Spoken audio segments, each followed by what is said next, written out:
Marup mayam, karigumba kanda thengnaba yaukhrabara. Nangna akhwaidagi interested oiba nupiduna nangonda akhwaidagi challenge tawbudongna tawba. Nangi thamoy yongna nangi khangba ngambagi chang yongna changyeng tawba. Karigumba kandana nangu disrespect tawba. Nangna karamaina react tawrakke yengnaba. Amaromdana nangna friend oinu uba nupi khainadi nangonda adugumba challenge changyeng makhal tawraktaba. Masi karigino asengbadi karino haibada marup nupina makhoina attracted oiba nupada test changyeng tawi karigumba mana nangi care lauramdradi madu tawramoi khallu nangna nidi ka hena emotional natraga insecure oiramba yai magi akoibada aduga nangi adugi na tawkhaido mangonda effect amata leramoi karigumba mana nangonda romantic interest leramdradi adubu mana nangu oibe yaba partner ama oina urukpa kandagi magi behavior da ahongba lai adu oiradi karigino nupina nupa test tawridi aikoina khangadabadi mahoksana nupigi pukning chingjalli pangal thona hairaga physical strength khaki nataba emotional amasung mental strength suni makhoina pami nupa ama lamjingba ngamba pressure mayoknaba kandasu khongpham chetpa nupa aduga challenge tawba kanda mathona handaba nupa aduna karigumba mana nangbu thawoidraba madu magi test ni karigumba loinabada awaba ma oiraba madu magi changyengni amadi karigumba nangonda magi nungsiba uthokpada phajallaba madu magi changyengni nupina masi tawrisi minungsi khangdabagi natte mana sumaina tawribasigi maramdi mangonda khangba daka oi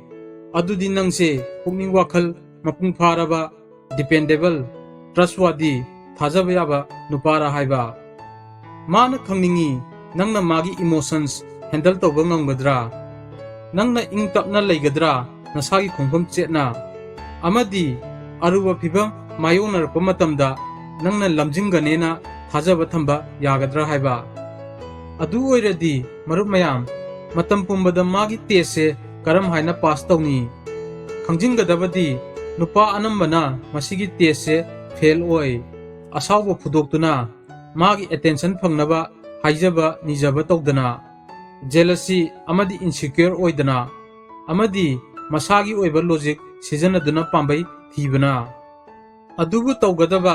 achumba mawong right way di nangi ingtappa amadi khongpham chetpa confidence na pakhum oigadabani ahambada mana nangbu test tawribanina mana nangi asonba thiribani aduna emotionally oina react tawnu pukning wakhal phathau tu kariguma mana nangbu disrespect tawrabadi mayek sengna madu yade khangallu adubu saudabida 3 kariguma magi test natraga disrespect to kai henjelaglabadi mangonda khangallu ma natrabasu atopo option lai aduga magi bad behavior khangba tawroi haiba 4 nakhoi bani gi interaction do nangna lamjingu maramdi nupina pami nupa amana lamjingba magi permission ngaiba nataba adu oiradi marup mayam kari oigani nangna magi test se pass tawragadi ahanbada mana nanga loinabada safe oiba phawni ani subada nangonda magi attraction khangen hengalakani aroibada mana nangonda hana dauna changyeng tawraroi maramdi mana nangi pangal thonabu phajare aduga karigumba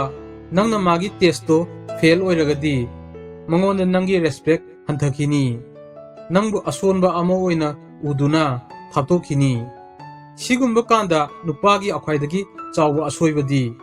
nupina thaptokiba natraga break up ki matungda nupa anambana pakhatpa phawi makhoina haijai nijai ka hena apologize tawi natraga leinariba phibamdo fix tawnaba hotnai nupiduda ka hena nice oiduna masi akhwaidagi asoiba pambaini aduna mabu amughanna phangnaba akhwaidagi phaba pambaidi nasagi confidence hengadhanbani mathangda mangonda uthokpani